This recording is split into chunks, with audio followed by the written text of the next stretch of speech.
Blog Talk Radio. You're quite hostile. I got a right to be hostile, man. My people been persecuted.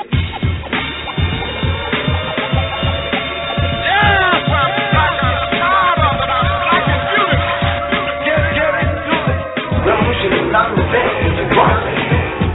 I want the truth. We have to dare to be different and dare to tell the truth. We don't see the fire, but the house is burning. Flip up a book and feed your mind. Took over. How will the people say? There is no God. You are a deceived people. Nobody else can do this for us. Take that white Jesus down. Something is wrong. Do the research like we do the research. You'll be convinced also. Turn off Fake Housewives of Atlanta. Continue to raise the intellect and the consciousness of the human family. Professor Griff knows. So I ain't no coach.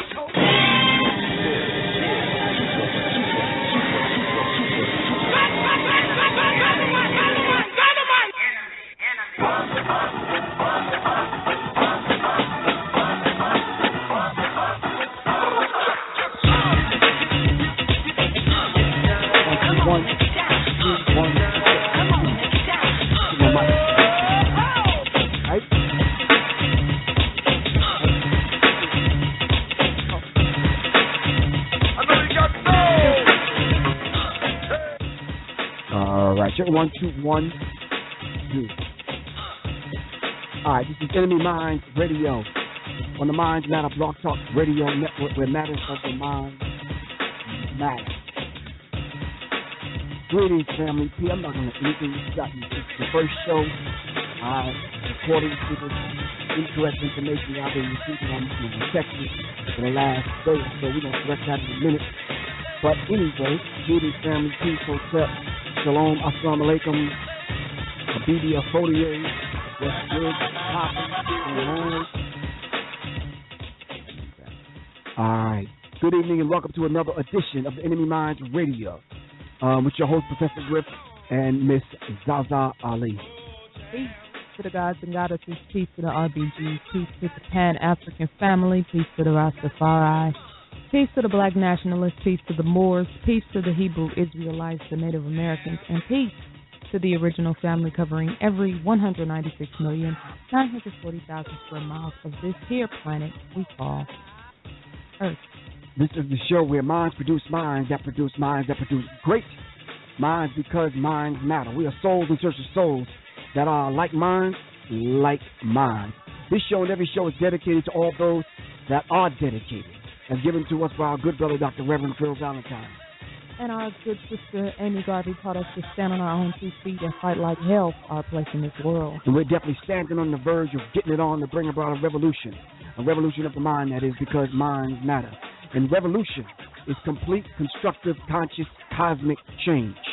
You can be whatever you want to be in this world, like on your way to becoming gods and goddesses, having a human experience called you, as given to us by Professor Small. Yes, sir. And why do you hate when I say that? The most honorable Elijah Muhammad taught us that to find God, we must look within. Heaven and hell is a state of mind, not an actual physical place. Therefore, we build minds and hurl truth at falsehood, destroying and rebuilding. Once again, this is NMEMINDZ Radio on the Minds Matter Blog Talk Radio Network, where matters of the mind matter. Our aim and our mission is to raise the vibrational pitch of our thinking into the mind of the Creator, as taught to us by Tanetta Muhammad, and also to raise the consciousness level of the human family and replace racism, white supremacy with justice, so that we can live in peace on this planet that we affectionately call Earth. The calling number is 347-633-9644. If you want to get in on the conversation, make sure you push 1. Hit us up. We want to know what's on your mind. And with that said, in the spirit of our ancestors whose shoulders we stand on, we like to say Ashe. Okay.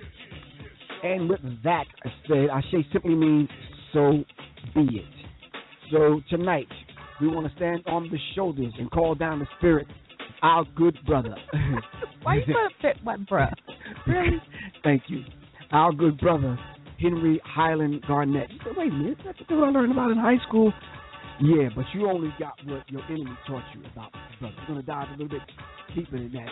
Our good brother Henry Highland Garnett says, if you must bleed, let it come all at once.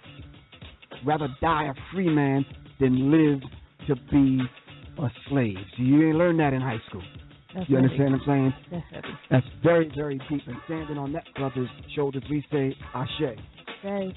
And in the spirit of another one of our warrior queens, Queen Dahia Al-Kahina, who was a warrior queen fighting out of Mauritania as well as Carthage. Back in the early 700s when our brothers and sisters in Africa were fighting the Arabs out of their land, and this sister fought back the Arabs for, when I say Arabs, you know, I got to say that with tongue in cheek because some of the people they were fighting were Africans too. Right.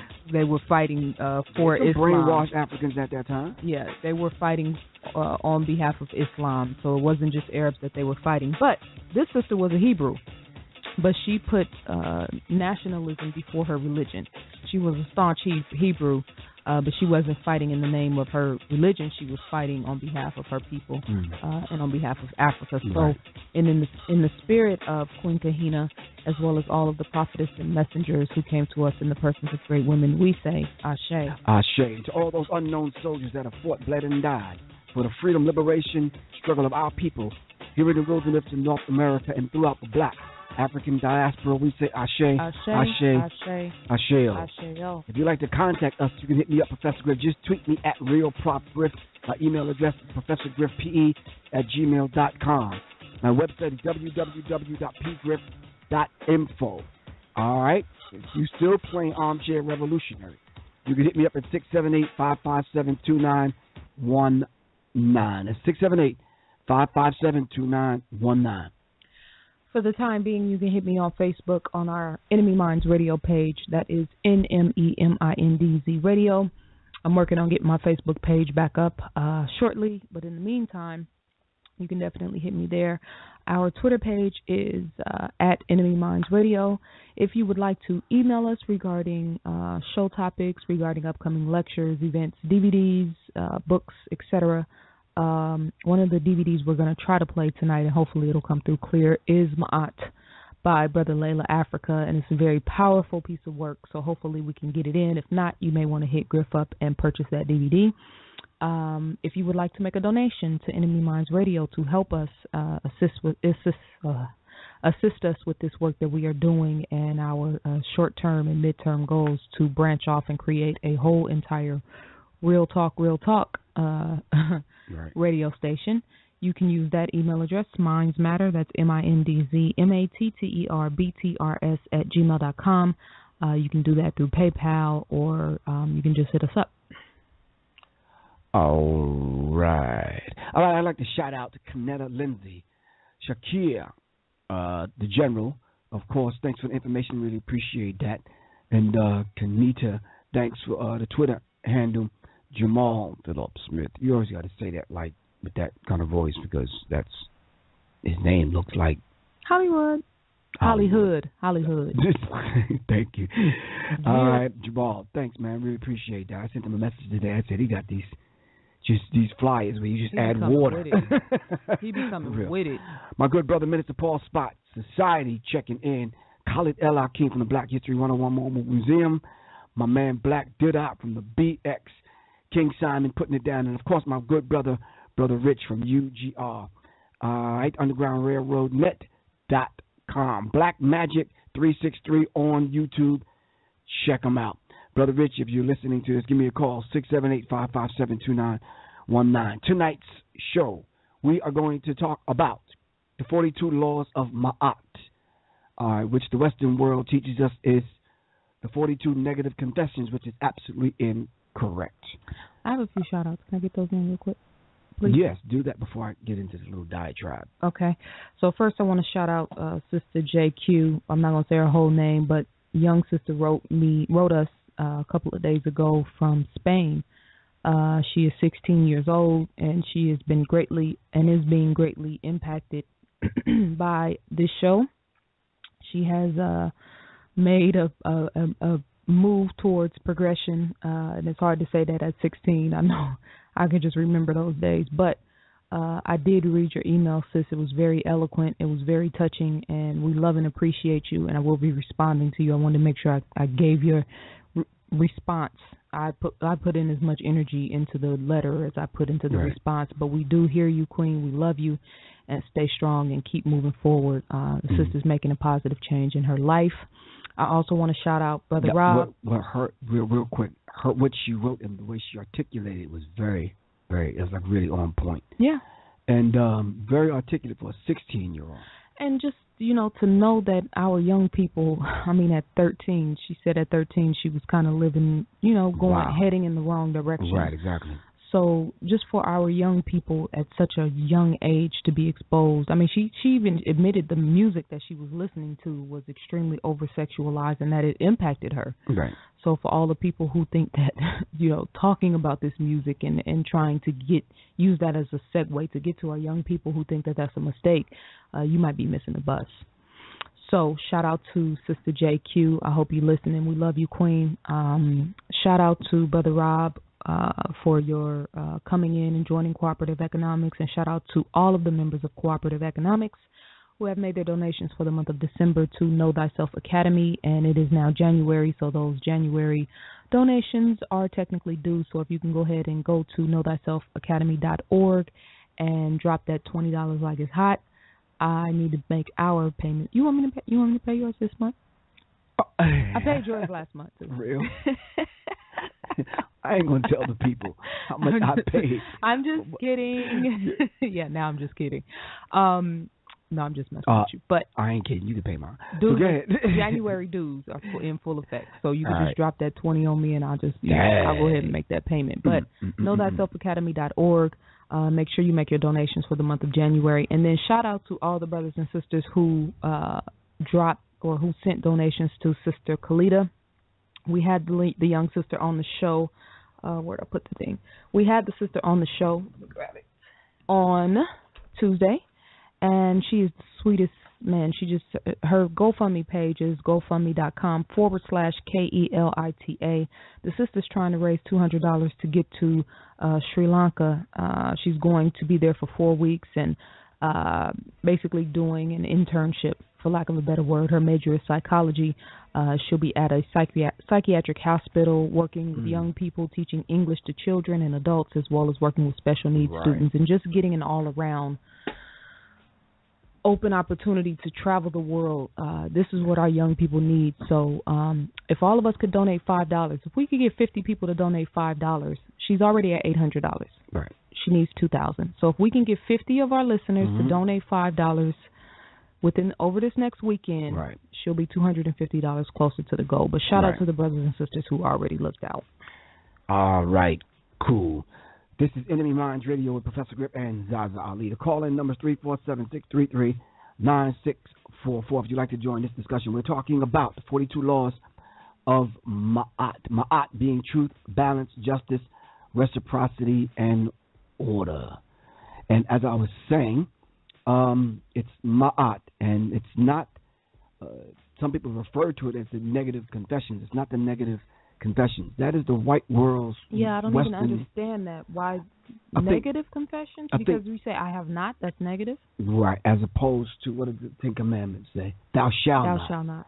As a commandment, opposed to you taking ownership and self-governing your life. And that's the important thing. And that's the underlining thing that we need to underline. Yes, and free will. Right, exactly. I was reading this piece on his brother's blog who is talking about the 42. He calls it the negative confessions, but he's talking about free will and how our ancestors understood the importance of free will. Right. So creating self-governance laws to where whether you're in the group collectively or whether you are just mastering yourself individually, you have a guideline to master yourself. Exactly. So we're talking about the 42 laws of Maat. So we'd like for you to join us. This is the first show of this thing that I wanted to get into. And although the people that have been calling me and texting me, we need to get something straight, conscious people. All right, so please do not call me between the hours of 8 and 10 on Tuesday and Thursday because I am on the air. Thank you. So the call-in number, once again, is 347-633-9644 if you want to join this conversation. But let's clear something up. This is not the new year. So for all the conscious people, stop excusing yourself and stop excusing it away. If you are conscious, then you should know better. You understand what I'm saying? And well, can you elaborate on that when you say this is not the new year? Well, when I say this is not the new year, this is not the when you say the new year, right? If we're talking about 365 and a quarter days, which brings us full circle back around to another year. If we look at the Gregorian calendar and some of these other calendars that our open enemy have came up with, being egotistical and maniacal and self-centered as they are, they've taken certain days out of certain months and left certain days out, just simply because of their ego, naming certain days of the week after themselves and days of the month and this kind of thing. Yeah. Having taken us off our time signature, we now follow Gregorian calendar, which is totally off. Then the gall and the nerve of these demons to come along and say, but because Jesus, the whole lie of Jesus born in the manger and born December 25th, and then the whole idea of astral theology, they actually started time over. So you know, according to the calendar in which we're supposed to be following, which is more in sync with who and what we are as a people, then you know this is not January 1st. Right. So for righteous people, I mean to cut you off, but for conscious people to come along and say Happy New Year, we're not a part of that world. Right. That's not our world. Well, let me play the advocate, or not advocate, but let's look at this from the flip side. You know, they say your perception is your reality, right? If we celebrate our birthdays, and whether you celebrate birthdays or not, if you acknowledge your birthday being, you know, mine, say for instance, is November 5th, right? Me knowing and understanding that we are on an inaccurate calendar system, right? But I still celebrate my birthday on that day.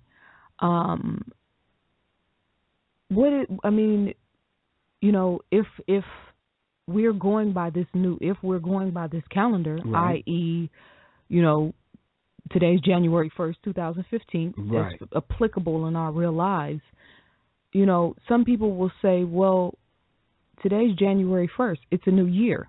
I'm living according to this calendar, even if it is, you know, incorrect. We basically acclimated ourselves to this calendar. Okay. What do you say? I mean, or are we? Should we? Let me pose this last question. Should we be? You know how you always say take two sets of notes. Should we be, you know, doing what we have to do while we're in the matrix, but at the same time keeping track of our original calendar? And is anybody keeping track of the original calendar so that we can stay on point with the time frame of the original man and woman? First of all, there are people keeping track, because we will never, ever let that escape us when we talk about the oral tradition. We just need to get in touch with those that are keeping track of the original calendar so we can begin to make that applicable.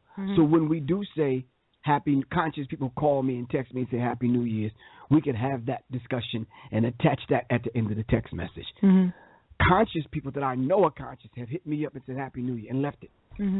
Stop that. No. That's unacceptable.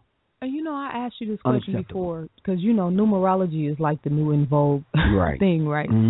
If you're basing your numerology on the Gregorian calendar, is your math off? Your math is off. Because somebody did a reading for me and was like, you know, you were born on this date and this, and I'm in my head, I'm thinking, okay, you know, it was a short time frame. I didn't want to be, you know, I didn't want to question him in that environment. But in my head, I was like, okay, I know that this calendar is off. So if you're using the math of this world, are your numbers off? Right. Like I see people like, oh, you know.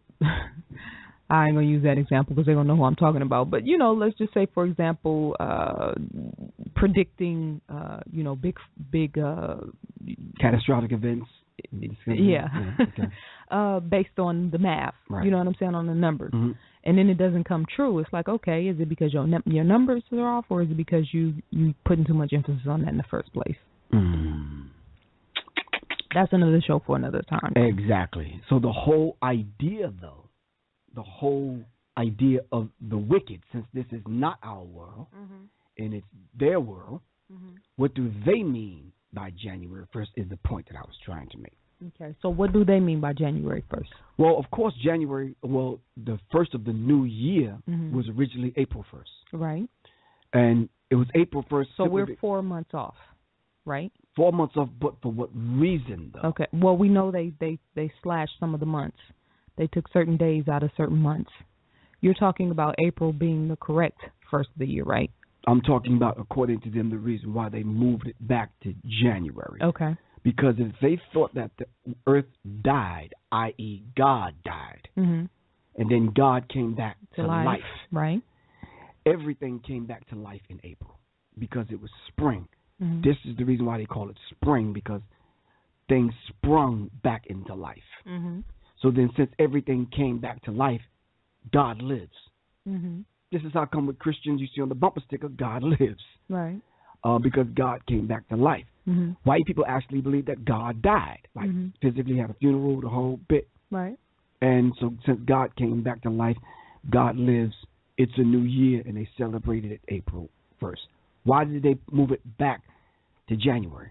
Purely for commercial gain and for commercialism. So simply for profit. Simply because they're tying in that energy of Christmas and Thanksgiving, and all these holidays come one right after another. So do you know what is the actual, because I know we did have a New Year celebration. What is the... When you say we, like in what... Our original and people. Well, people will take... we didn't call it a New Year celebration. Right. It was different. But people would be opposed to that because different cultures celebrated a new year according to their particular culture. Right. That's why I'm just contextualizing and using what we are familiar with, a new year. I know they didn't call it that, but do you know when the actual, let's say Kemetic, when the actual new year is? No. Somebody hit me up in the chat room if you know. But when you say Kemetic, though, you have to talk about what people at what particular time. So if you're talking about the people from pre-dynastic Egypt may not have celebrated this new year, because if we were going by the 13 moons as opposed to the sun, then that's a whole different thing. Right. Right. Well, the first Kemetic calendar, if you will, and that was pre-dynastic Kemet, with the 12 zodiacs, right? Celebrating, no? No. We're talking 13 moons as opposed to 12 suns. No, but the first actual calendar, then let's not give it to Kemet. Okay. And let's not put the 12, the zodiac. Let's just say the first calendar. Okay. But if you want to put the Kemetic and the zodiac thing together, you mean that particular calendar with the 12 zodiac signs in what dynasty? It was pre-dynastic. Okay, so let's say, you're right, pre-dynastic Kemet, Egypt. The calendar with the 12 zodiac signs. When was the first, is the question. When was the first calendar? No, when was the first of the year? That's the question. That's the question. Okay, cool. No problem. So if you know, hit us up in the chat room. Because we definitely like to discuss that. But our subject today is the 42, should we say laws of Maat? I think for the sake of not confusing people, yes, the 42 laws of Maat. Can I say something real quick? Yes. Because this whole culture now of wearing T-shirts and hats that say obey. Yeah, I've seen that for a minute. This is, we mentioned commandments versus, the whole idea of you taking charge and permission in your own life and saying, I have not done this, I have not done that. The obey hats and the T-shirts, to me, it goes right in line with, and I think we had this discussion before one time when we were traveling, how now when you go in the bathroom, first when you walk in the store, the door's open for you. Then when you go in the bathroom, the toilet flushes for you. Right. They even have some places now where the toilet seat actually is like a push-button toilet seat where it'll just shoot out.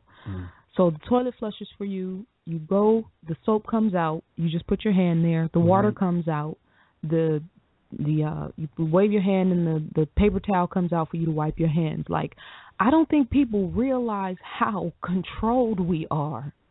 Right. There's a keyless entry to it's a argueless girlfriend you want. It's a condomless condom. It's it's ridiculous. But it's just, every time I see somebody, especially young people with these hats on that say obey, I'm like, obey who? Obey what? That's the question. So back to the topic, the 42 laws of Maat. We are talking about, and starting particularly with this quote-unquote new year, right. People have, resolutions. They want to start the year off. You even talked about, because this is the first show of this year, right, starting on a high frequency, which is why we chose this subject. So, we are challenging one another, if not daily, at least as much as you can, to go over these 42 divine principles of Maat. Right. I know I had a brother who was, real into the teaching, supreme wisdom and not, who always talked about studying the 99 attributes of Allah, studying them and then mastering them. Being beneficent, being merciful. Right. Now you don't have to be a Muslim to do that. If you can embody being an architect, being a designer, whatnot. So taking the religious aspect out of it and using common sense. So just as far as the 42 divine principles of Maat, which is what it says here, I have not committed sin. I have not committed robbery with violence. That's interesting. I have not committed robbery with violence. I have not stolen. I have not slain men or women. I have not stolen food. I have not swindled offerings. I have not stolen from God, goddess. That's interesting to me. I have not told lies. I have not carried away food, and I have not cursed. That's the first 10. Right. And you're saying? I'm saying that's the first 10. I'm saying that if we internalized these concepts, that we will be on our way to being rulers of self. Exactly. But let's keep in mind that when these were written, there was no such thing as chemtrails and aluminum and undocumented and fluoride. Right. There was no white police officers shooting down young black kids. Right. All right. There was no, birth control methods in reference to abortion. There was no. There's a lot of things didn't exist. It was probably a lot easier at that particular time to carry these things out. So let me ask you this. You know how it was inscribed in front of the pyramids and in front of the tombs, if you will, depending on how you look at it, know thyself. Right. Right? What to you in 2014 does know thyself mean? To me, know thyself probably means something vastly different from what it meant then. Then you had a society which assisted in the neophyte for the 42 years that he or she went to school to assist them in the whole idea of knowing thyself. Okay. People that looked like them were inscribed on the pyramid texts. People that looked like them, you could see them in society, in the history scrolls, if you will. Today, when you say know thyself, of course, we'd have to go through a process of ridding ourselves of all the information that's been put in us, forced on us by our open enemy. Then we probably have to go through a process of purging. Then we have to go through a process of learning from books. Then when we close the books, at every angle, at every stop, we're challenged. Music, newspapers, movies, TV, relatives, boyfriend, girlfriend, homie, everything. Then it wasn't like that. Right. So now you're fighting against everything. So to know self, know thyself today probably will encompass knowing you as an individual, and then knowing your family tree and your history, and knowing who you're connected to on both sides of the family. Okay. That in and of itself is an awesome task to take on. And then to be able to have those particular concepts, once you find them, not study them, finding them first, then studying them, then have them reinforced to the point where you can make that information applicable. I remember when the search was on, when Roots came out to trace your roots. Mine ended up at the Blackfoot Native American, and then trying to connect the Blackfoot Native American to whatever tribe in Africa posed a very difficult. People could look me in the face and said, okay, I can see the Blackfoot, but I can also see Eritrea, Ethiopia, Somalian. Do you understand what I'm saying? And then the texture of hair and the complexion. And if you look at some of the people in my family, you come to the family reunion, we look like some of everybody, especially Eritrea, especially Ethiopians, and especially certain different tribes as far as the Native American tribes. So that's, when you say knowledge itself, well, and see, this is... It's an awesome task. I don't mean to cut you off. It's an awesome task simply because when they came and got us, they took us from different tribes and put us together. And then when we ended up, after taking the voyage and ended up in America, we got together. They forced us to come together to have children. So this is the term. This is the reason why we refer to one another as brother and sister. Because truly, you could be my sister. Right. You need to stop. So, okay, and I asked that because I was listening to Brother Rich and Brother Blue Pill earlier, who did a great interview on Macklemore and white privilege and, you know, white rappers, you know, in hip hop today. And I definitely think everybody should go listen to that. But they were talking about towards the end of it about how we give, you know, the system of racism, white supremacy power in our lives. You know, if you do what it is that you're supposed to do, it won't be relevant in your life. And okay, but let me say this, because what I see is some of the brothers and sisters who study metaphysics taking on the posture, which I have here, the Kabbalion, which says that all throughout the annals of time, there have always been a few people who had that God body knowledge, basically, right? Because it was passed traditionally, orally, it was passed on. And because the masses weren't acclimated to it, they wouldn't be able to handle it. They had not postured themselves or to be qualified for the masses, right? The masses, exactly. So that there's always been the initiates, if you will, who have had this higher echelon of knowledge. So in listening to them, they were talking about, you know, that basically today, that there are some among us who, you know, aren't impacted by racism, white supremacy, and that you give the system the power in your life. You can either choose to give it or not. Here's my thing. Because if we look at prophecy, and depending on, you know, what your level of study, be it a Hebrew Israelite, Moors, if you study the Sufis, you know, whatever your you know, Pan-African, there was always a prophecy that what was taking place on the planet right now was going to take place, and that there was going to be a final war that was going to propel us into a higher form of civilization, right? To me, it almost feels like the esoteric or the metaphysic minds are ignoring the fact that this war has to take place. And ignoring, and I'm not speaking for everybody, so don't make it, I don't want to seem like I'm painting a broad brush, but I listen to a lot of brothers and sisters, right? It seems like, you know, you have mastering self, and then you have studying your enemy, right? Can we today master ourselves if we don't study our enemy? Well, that's one and the same. Do tell. Me mastering the self is first dealing with the enemy and the weakness of self.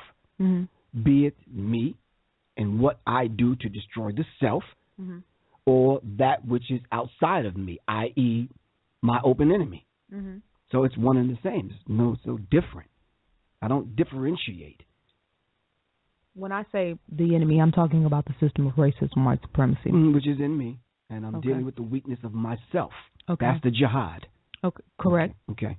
So, but you know what I'm saying. I'm talking exactly. about the things we talk about all the time. I'm talking about the global and local power structure of racism, white supremacy. That's within me. Okay. Right. I got that. Mm-hmm. And you're focusing on mastering the self.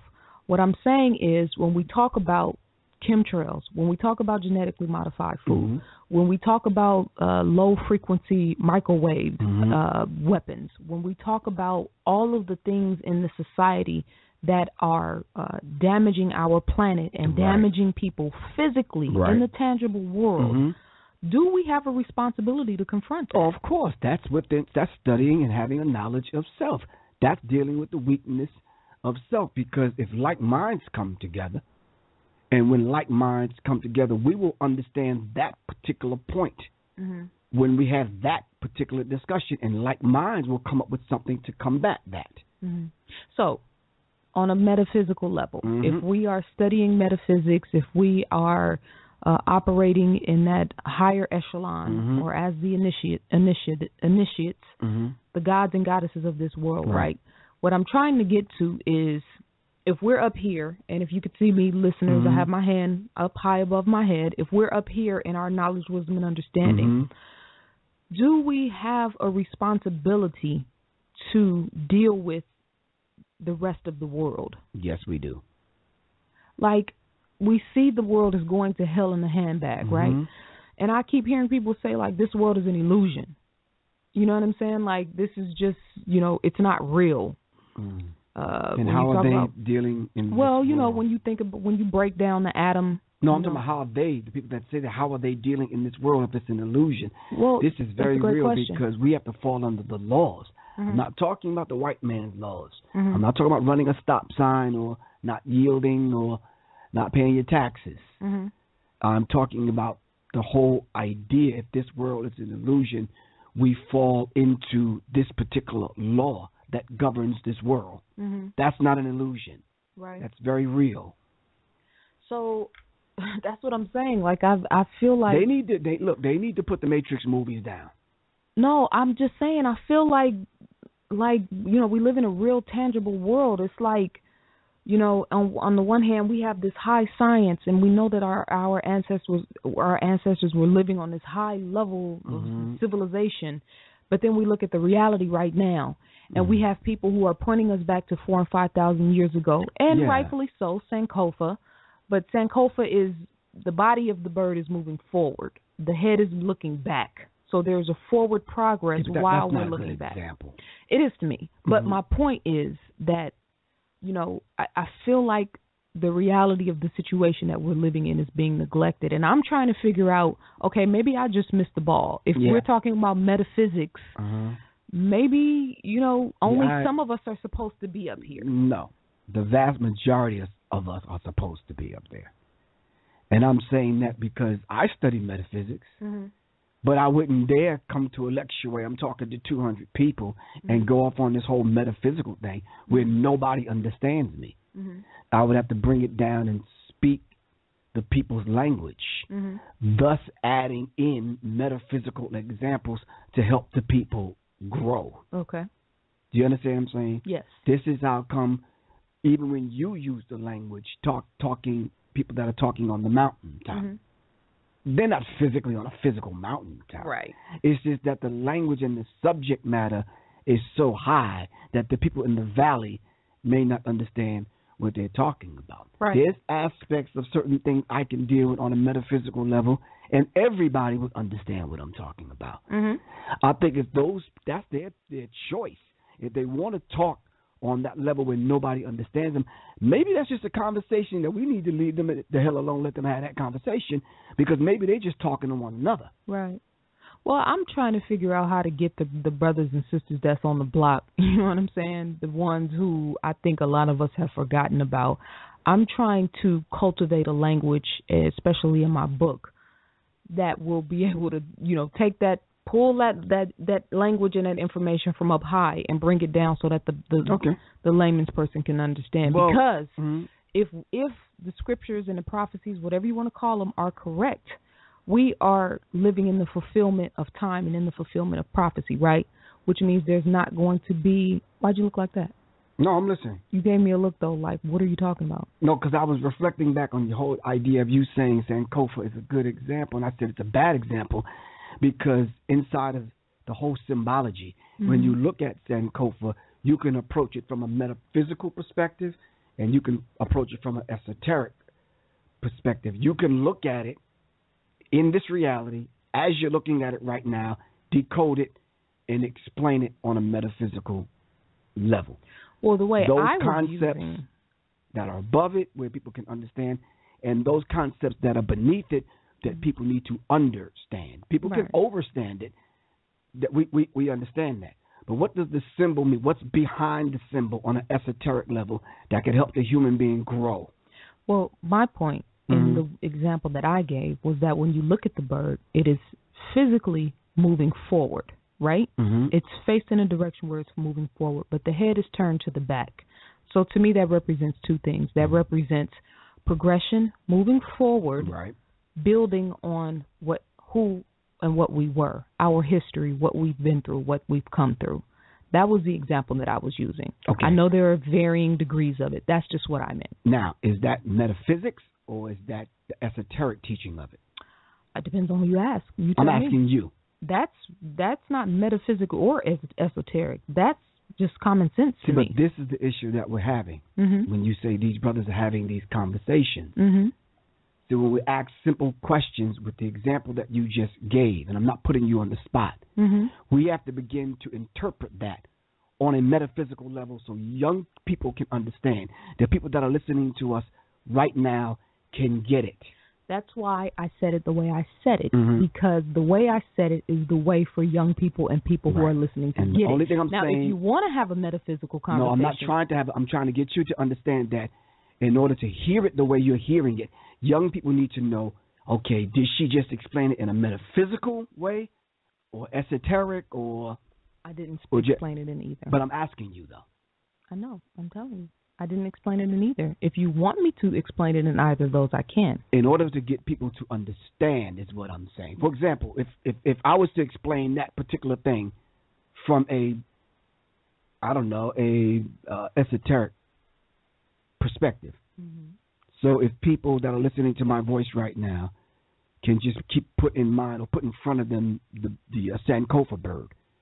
So in order for me, if someone was to ask me, well, Professor Griff, can you explain this and use this particular sample to explain what the term esoteric means?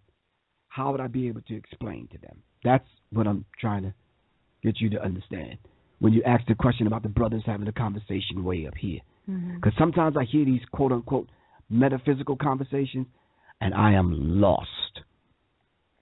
I am lost because I think the terms that they use, they just don't. I hear the terms, but it doesn't relate to something I can readily understand. And if someone is trying to break those particular things down to me, then break them down and put them in a language that I could readily understand.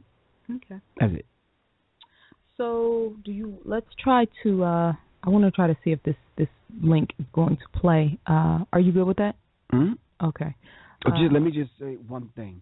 The whole idea of this whole society in which we live in today, I think the reason why some of the brothers have to bring the conversation down, because I think we mentioned, I have the list in front of me now, our cell phones are wireless, cooking is fireless, cars are keyless, food is fatless, the tires are tubeless, I don't know where the hell to get the air from, dresses are sleeveless, young people are jobless, leaders are shameless, relationships are meaningless, attitudes careless, wives fearless, babies fatherless, feelings heartless, education valueless, children mannerless. It's just everything is becoming less, but still our hopes are endless. In fact, I am speechless. Wow. That's serious. This is the DVD. Please, in the chat room, hit me quickly and let me know how the sound on this comes across. This is Leila Africa. He did a lecture entitled Maat, and we really want to be able to present this so you can listen to it, but the sound quality over when it goes through our board and then comes through the computer, it's kind of coming out not so strong. So I'm going to play it for a minute or two. Hit me in the chat room and let me know how it sounds. If not, we're going to come back and play something else. All right? You are tuned into Enemy Minds Radio. The call-in number is 347-633-9644. Let's check out Brother Leila Africa.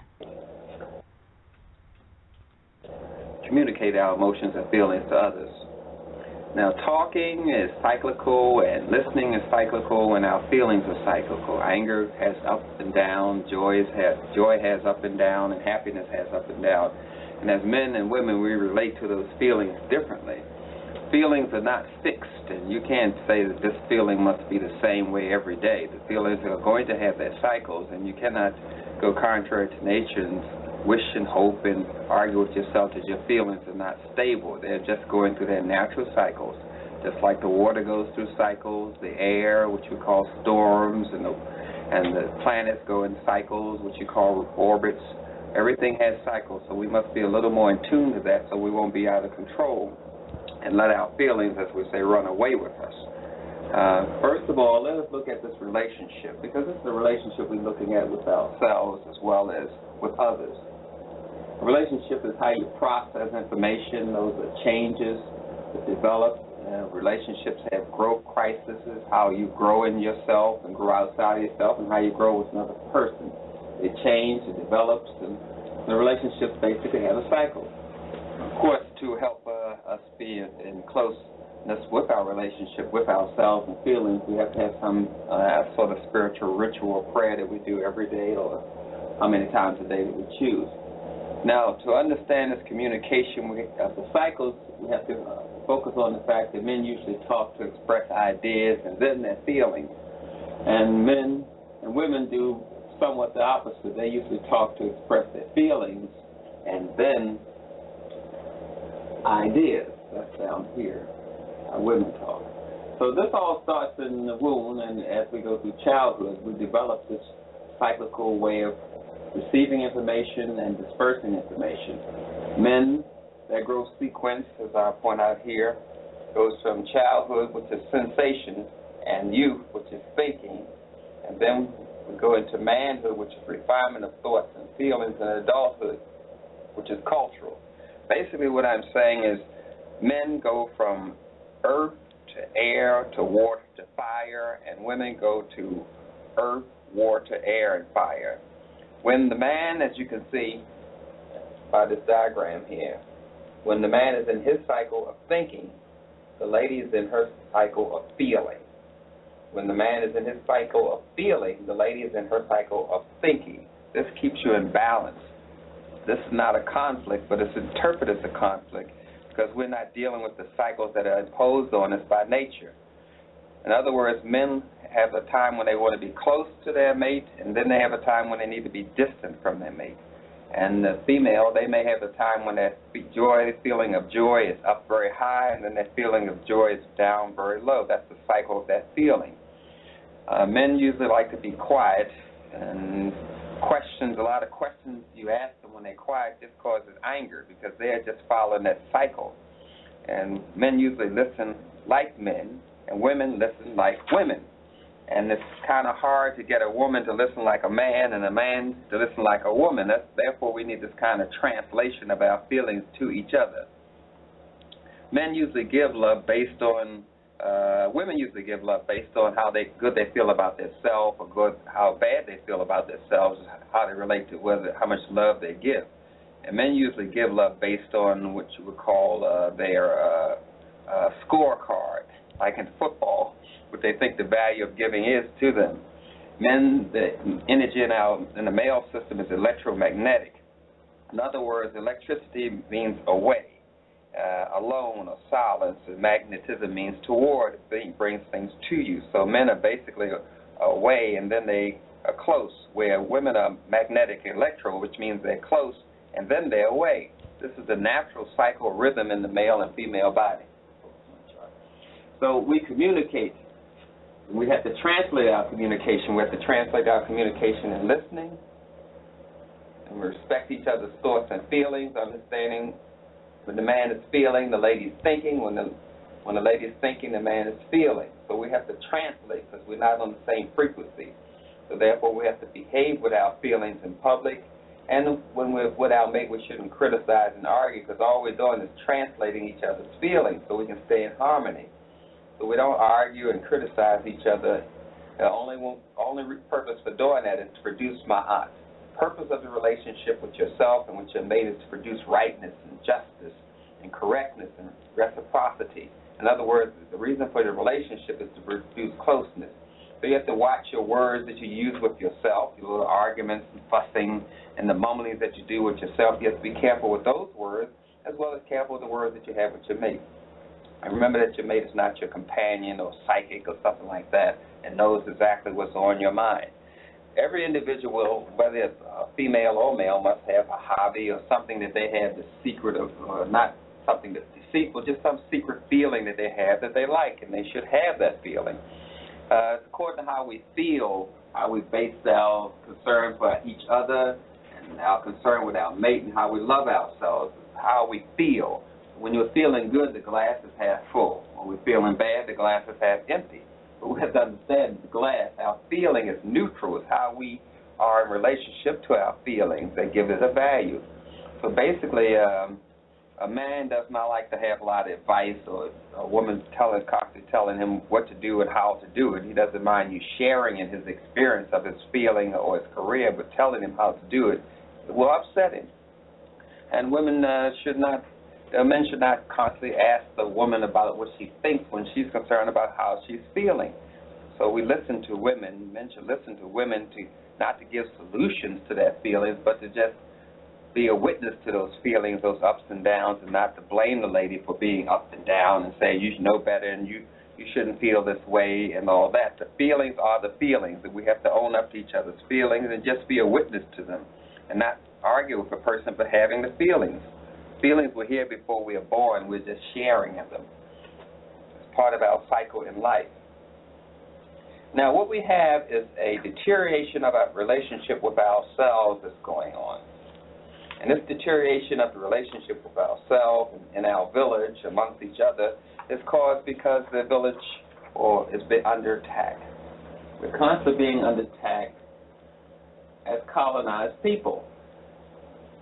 We're being under attack by the psychology and the cultural rituals and ceremonies of Europeans, which are forced on us, which leads us into incarceration and violence because we are taught to hate ourselves subtly, subliminally by the Europeans. So that leads us into prisons, into violence.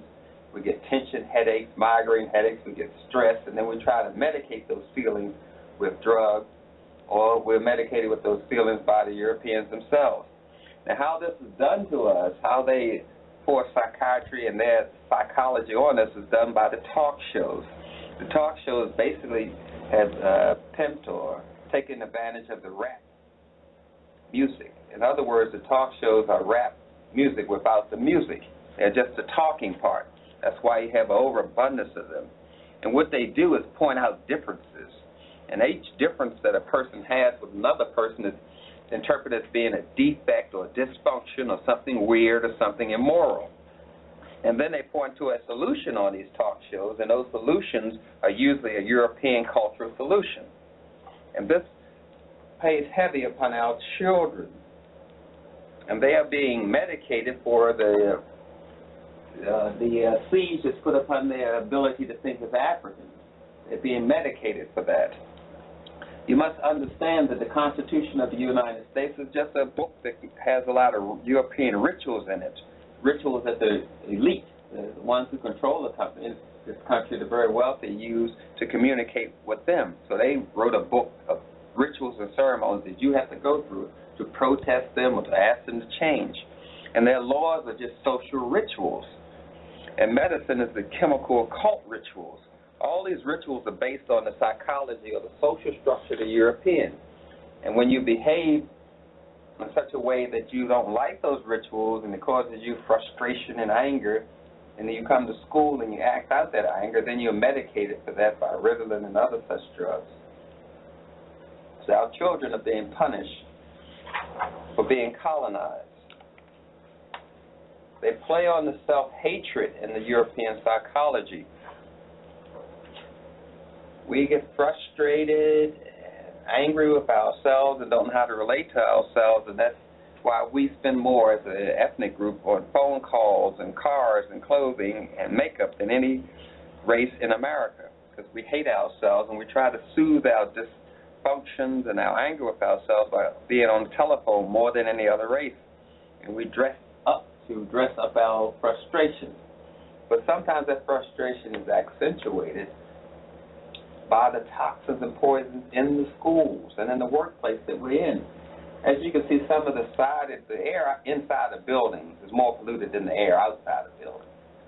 The fumes from the carpet, the plastic, the paint, the clothing, the cleansing agents, the bleach cause these kind of side effects, headaches, memory loss.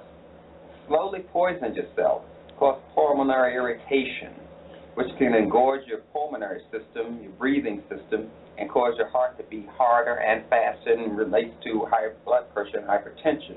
These poisons slow down our bodies, poison them so we get fatigue and drowsy. Our skin may get mottly and break out. We have nasal irritation, dizziness, depression, gynecological problems such as fibroids, and in men, prostate problems, cancer, shortness of breath.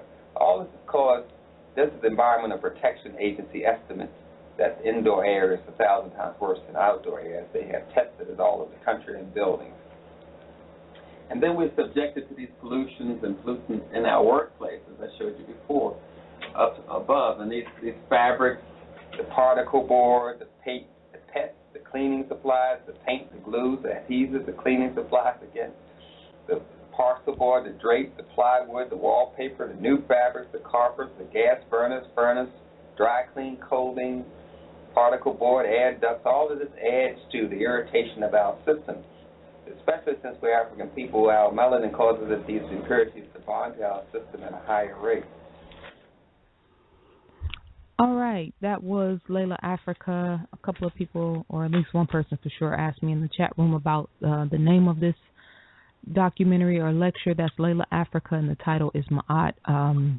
It's not on YouTube because I tried to find it to play it from there first. So if you can't get it from Dr. Leila or through some other means, Griff does have the documentary, and he does take orders. He's got a DVD collection that is, yeah, it's major. But anyway, a lot something. He was basically talking about, and it may seem like you're listening to him that he may have kind of went left a little bit, but he's talking about governing ourselves through the concept of Ma'at and why we are not in a position to do so in this society because of all of the things that are inhibiting us. Right. He made some great points about male-female relationships and about, feelings and dealing with feelings and expressing emotions and how men and women express themselves in different ways. One of the things that he said that I thought was really important, he said men don't like women telling them what to do. He said they'll take advice, but men do not like women to tell them what to do. He also said that men have to learn how to be a witness to a woman's feelings, opposed to telling her how or what to think or judging the fact that she's being emotional. Mm-hmm. And I think that's major because just from my own experience and just seeing how, women get pinpointed a certain way. Oh, you're so emotional. You're being emotional. Like having emotions is a bad thing. No, it's not having a bad thing. Being in control of your emotions is important, but being emotional as women is one of the, greatest attributes that we have. So those were two great points. He said have something for yourself in the relationship, something that's just for you, your own hobby or something that you do. What else? He said the purpose of the relationship is to produce Ma'at. Have we given the definition of Ma'at yet? No. Would you like to do that? Yes. If we was to study from a point of reference in whereas we want to begin to take the left foot forward and begin that path on that journey on that particular path to understanding and knowing the self, it would behoove us to study these particular concepts from people that have our best interests at heart, that look like us, right? Pulling us away from the E. Wallace Budges and these kind of characters. And there's nothing wrong with using their work as reference material, but we also have to dive into and look a little bit deeper and probably study a little bit longer than we normally would, because a lot of times our work is not readily at the fingertips as the Wallace Budges. Yeah, you could probably get that book on PDF online. Exactly. So when we talked about the Egyptian Book of the Dead, I don't think we referred to our body of work as such. The Book of the Dead. Right. So when you held up the Kabbalion, to come behind that and say the Kabbalion, yes, but Hermetic principles, yes, but when you go into Thoth's work, yes, but when we can go deeper into that and study the Emerald Tablets, and then we'll get to the crux and the core of our people's work. Or you can study the trees and the grass. But that's if you have the ability to. Yeah, but that's when we start talking about making the language and making the knowledge digestible for everybody. Right. It's like in the Kabbalion, for instance, one of the principles is vibration, correspondence. Let's see, the all, right? So when you say the all, it's like, okay, what does that mean? It means individually we are gods, right? But collectively we are gods. We are the supreme being, if you will. Right. Now, when I say that, singular, the supreme being? Right. Yes. Right. So that's why it's the all. The all, exactly. And the example that I always give is that, the sun is on a schedule. Right. Nobody is up there holding the sun or giving the sun instructions on when to move or where to go. Right. It's been doing this since its creation. The rain, the weather. Well, I don't know if I could say the rain and the weather anymore, since they are hampering and tampering with the weather. But the grass grows. The bees pollinate the flowers. All of these things that are happening, it's science. So you can look at it and make that same connection as far as the all, meaning that the mind, the mental mind that's in everything, is constantly moving. It's constantly evolving. Right. And I think this goes back to the conversation you and I had before about the esoteric and the metaphysic. It's a divine law, and I think what we were discussing with you and I both got lost. At least the reason why we call it the law. It falls into a law. Right. And the divine intelligence governs that particular law. It's a lot deeper than what we're saying, but Ma'at is one of these divine laws. Ma'at is truth, balance, justice, reciprocity, and order. Of course, righteousness. Truth, balance, justice, reciprocity, order, and righteousness. All right. So when you look at the whole idea of the Ma'at, its symbol is the feather, and Ma'at is normally depicted in by a woman, and it's shown as a woman. All right.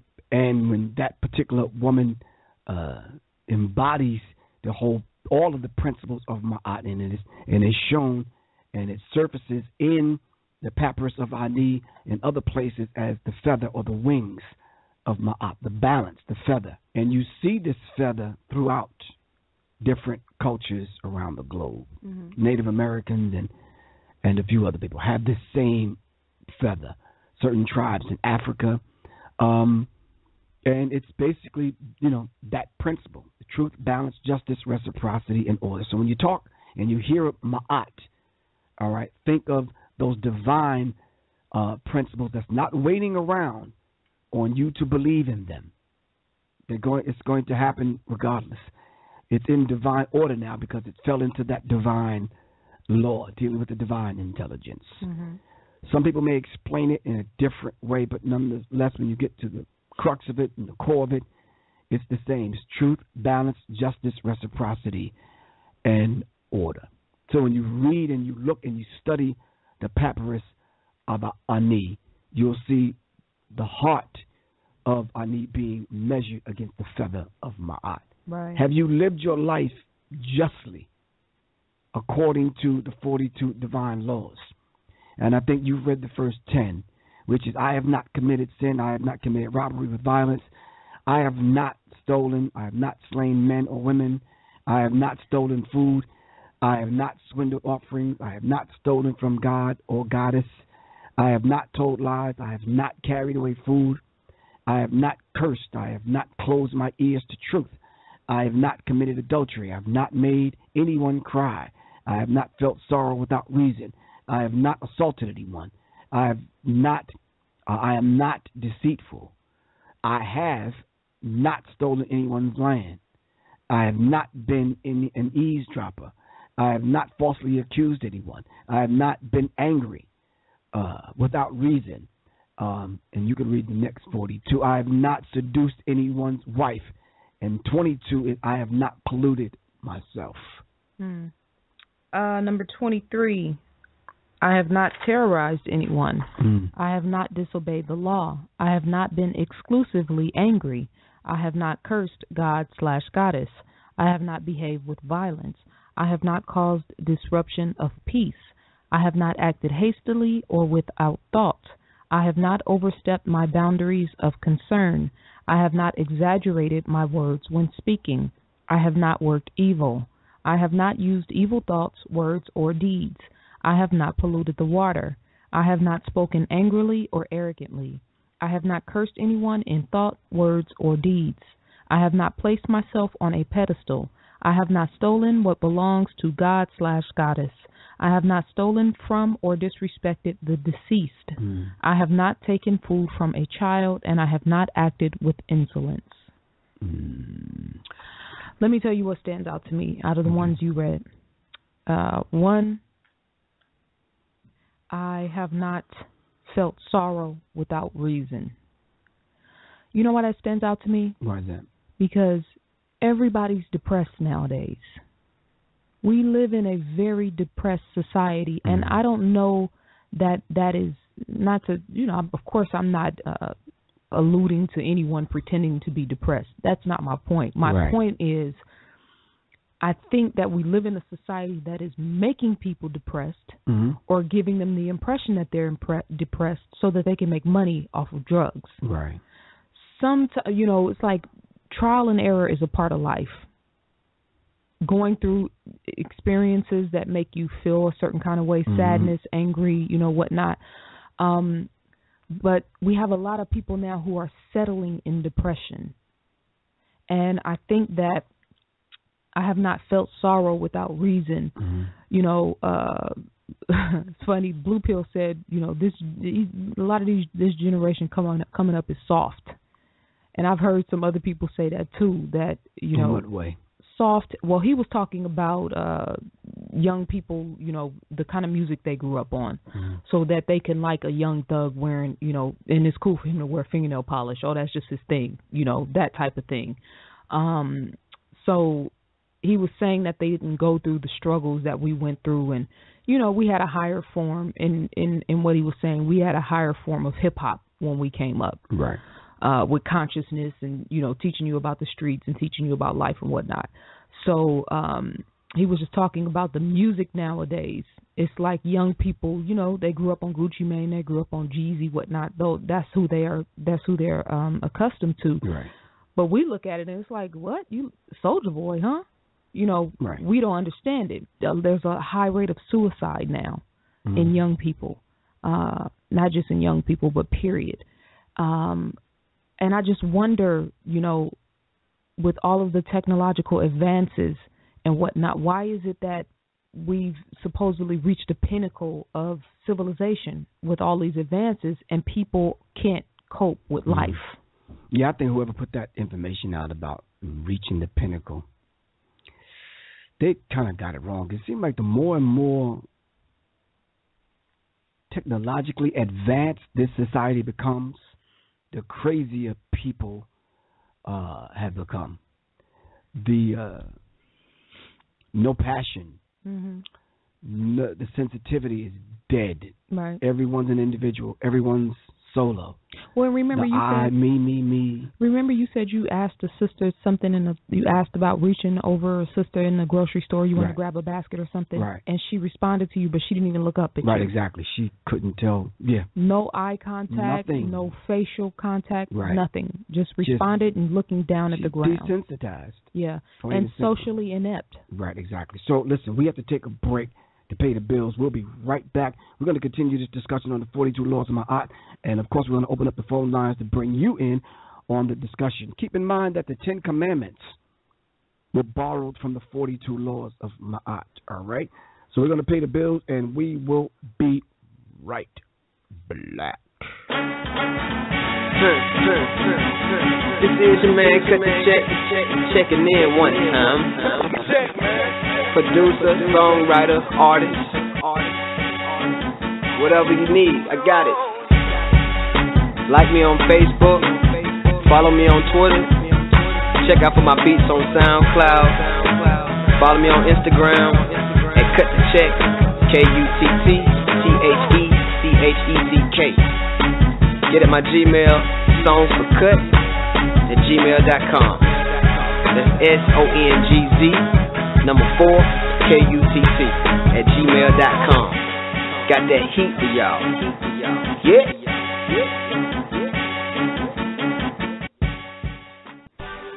Does your business need a boost? Did you hire Pookie and them to do your logo? At Free Yourself Design, we can help you and your business stand out with our graphic design services, backed by our 100% custom design guarantee. Call us today, 919-964-FYD1. That's 919-964-3931. Or email us at freeyourselfdesigns@outlook.com. Free yourself and free your mind with Free Yourself Designs. At Eat, Drink, and Be Conscious, we have a world of products choosing organic ingredients first and 100% all-natural superior ingredients second. Eat, Drink, and Be Conscious created 100% all-natural personal skincare line, the home of our aluminum-free 100% all-natural deodorant with bentonite clay, with or without probiotics for adults and children. Our silky smooth, 100% pure shea butter-based skin souffle is great for your skin, especially dry skin, all made with fragrances or pure essential oils. All of our products contain no useless carrier oils, no parabens, no animal derivatives, just no-nonsense skin food. It's good for you. We even have 100% all-natural fluoride-free toothpaste that remineralizes your teeth and helps prevent tooth decay. Visit ednbc.com. Order your superior products today. Health is wealth, and you're worth it. ednbc.com. Say it loud, I'm black and I'm proud. Wear your pride on your chest with Foxy's unique limited edition apparel for men, women, and kids. Check them out at myfoxy.com. That's MYFOCSI.com. At Foxy, they even have a variety of art, pillows, and more at myfoxy.com. Use coupon code MMBTRS14 and get 10% off your order. Get Foxy. Get your loved one out of jail. Express Bail Bonding Company is located at 236 Forsyth Street, Southwest Atlanta, Georgia, 30303. We provide professional and courteous service with getting your loved ones out of jail fast. We are open 24 hours a day and provide service in the surrounding Georgia counties and the United States. Call us at 404-522-3201. Again, that's 404-522-3201. Once again, that's 404-522-3201. 110% Clothing is an apparel that caters to the athletic and fitness community. Our goal is to provide top quality athletic apparel and accessories in this particular market. We sell hats, shoes, and shirts for any athletic or outdoor activity. You can contact us at 110%clothing.com or call 800-216-3623. That's 800-216-3623. Why should we be in such desperate haste? and in such desperate enterprises. All my people, do you know what it means to have a revolution? And what it takes to have a solution? Still fighting against oppression. Oh yeah, we're battling our depression. Oh yeah,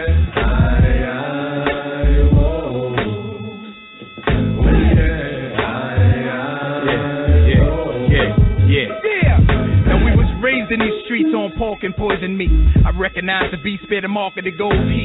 Puff on the road, leafing and busting these police. While y'all players are faking bacon, we cook the whole beef. I put it down plain. I stimulate that left and right brain, baby. Cell by cell and frame by frame. Name, date, soul and material. We big, mythic rhyme killers like cereal. I burn like venereal. I spit that imperial wizardry. Climb right through the circuitry and choke your team for they cream. Now that's as far as we go. Drop this like seagulls and smash a little ego. Got vision like Stevie and Coleco. Give me 2,000 live people, one late show with no sequel. No equal in the flesh. I've been through more evil than men do. I'm nasty off the head and with the pen. I'm pissed. Easy to rhyme on tracks like this. More things change, the more they remain the same. These games, amphibians playing on the brink of insane. Must be a hockey rink lost up in their drink. In pursuit of plain Jane, I think, man, they think a revolution be pretty and pink, man. Now when these new tracks, some of these cats don't know how to act. All them criminal acts, they got nothing to do with rap. One head cuffed behind them backs in black. Quiet riot. Y'all can't hear one head clap. Revolution is more than what you hear and what you see. The mass reintroduction of society to society. Together we got 100 years of sobriety. These tones will be flipping like new phones be surprising me. Turned out, they happy just to be in the house. So I'ma call them out. You know I ain't no church mouse. Love out. The revolution rocks on. The revolution rocks on. Do you know what it means to have a revolution? I'm at the rap, right at 16 and half of that. Then it's some extremes after that. My rap's nickerish, black like licorice. While rap rappers getting rich, so gibberish. The hood second for deliverance. G, I'm just a hood ticket if deliverance. L, I should get it to the side. I'm thinking me and P.E. should have passed it on the side. The menace, he gets more love than tennis. On the road to riches, cause revolution's expensive. Finance whips, finance clips. Spin our chips in the ghettos, raising rebels with the finance tips. No champagne, no ice on my wrist. While bread's dipping on feds, sipping on crisp. Out of my mind, Ethiopian wine on my lips. Still ain't signed, the master's mine, the master's mine. Hey! Do you know what it means to have a revolution? And what it takes to make a solution? Still fighting against oppression. Oh yeah, we're battling our depression. Oh yeah, revolution. Yeah, great society. 7th octave. 1, 2, 1, 2. Public enemy. It's long. Back in the room. That's a 7th octave track placed on the Public Enemy album from man Chuck D, Society, Professor Griff, Kyrie Wynn. 7th octave. Public Enemy featuring the 7th octave. You can go to YouTube and look the video up and see your boy in action. Yeah, it's your man in action. It's called Revolution. Oh, gee, sorry. Thank you. Really appreciate that. No problem, ma'am. All right, we're talking about the 42 laws of Maat, which they stole and borrowed the 10 commandments. Mm-hmm. The thou shalt have no other gods before me. Thou shalt not make no graven images or likenesses. Thou shalt not take the name of thy Lord thy God in vain. Remember the Sabbath, keep it holy. Honor thy mother and thy father. Thou shalt not kill. Thou shalt not commit adultery. Thou shalt not steal. Thou shalt not bear false witness against thy neighbor. Thou shalt not covet thy neighbor's house, wife, ox, ass, or whatever it is. All of which this society goes against on a daily and consistent basis. Yeah, I tried to think, before the show, is there any system of any system in this society that is even comes close to adhering to Ma'at not, intentionally, like we're, we want to rule by Maat, but just, the whole idea of truth, balance, reciprocity, justice, harmony, order. Is there any, hit me in the chat room, or when we take calls, let us know, is there anything in this society right now that we live under that comes close to a system or governance of Maat? Well, I think you and I keep reinforcing the fact that the self-governance is a lot more important than having someone tell you, you better not. Do you understand what I'm saying? Yes. I have not. Seems like it would be a little bit more closer towards the idea of the self-governance. And even when we talk about knowledge itself, you might have some people to say, well, in order to have knowledge itself, you have to define self. And if you define yourself and call yourself black, then you're not defining yourself. Right. But it depends on whose dictionary you're reading. Right. If you're going according to our dictionary, we were black before the dictionary was even written. Yeah. Yeah. Good point. So we pointed out, I have not closed my ears to truth. Now, that's up for interpretation. Because somebody come along and say, well, your truth is not my truth. Yeah, and that's that's really the society we live in now. Right. It's like there's no set definitions. Well, I don't want to be with a man. I'm a woman, but I should be able to be with a woman. I love who I love. I don't want to be called gay. I just want to be me. I'm not a gay. I'm not African American. I'm not black. I'm not anything. I'm just who I am. I don't want labels. But I think there are some things, that we can abide by, so we can all come to an agreement. If you see something that is wrong and you don't do anything about it, or you see something and you lie about it, that's obviously not truth, right? Exactly. So there's some things that we can all pretty much come to an agreement on as far as what's truth and what's not truth. Now, when we get into the ideologies and the theologies and the religions and moral codes and all that type of stuff, that's different. But just for us and what we do and how big the show has picked up in the speed and whatnot, and I keep saying people are attracted to truth. Right. So it's not necessarily a black and white type thing. It's something that you say or do that resonates with the spirit and with the soul of a person. Right, exactly. But I think also, when people get a hold of this particular truth, it's really up to them, not necessarily up to you and I. The seed has been planted.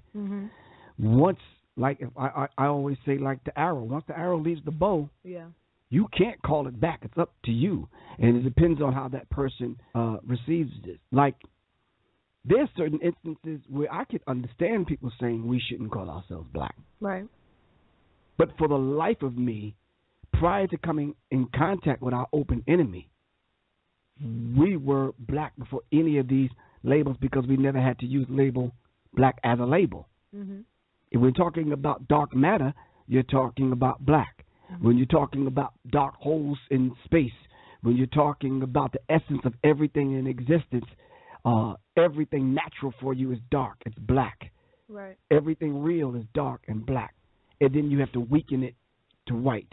So when you're talking about the reality of the whole idea of understanding Maat, you have to think black. You can't think any other way, plain and simple. There's no other way around it. You can't, before this person made their dictionaries and made their laws and made their, these particular things, we were black. Before we, with these labels and these titles and these land masses, and we went according to these things, we did not have to use these particular labels. We were just are. We just am. We just existed. So before you called yourself African, then what were you? Before you call yourself article so-and-so and so-and-so, and, what were we? And in defining the self, we have to understand that, because that's the first thing that I'm going to teach when we talk about the whole alchemical cipher and who are we. We have to be able to define who we are in order to understand not only self but everybody else. Plain and simple. So we talked about the idea of ruling self. I want to get your personal perspective. Is it possible for a woman to rule herself and to fit into a relationship ruled by Maat? Of course. She is the very embodiment of that which is Maat.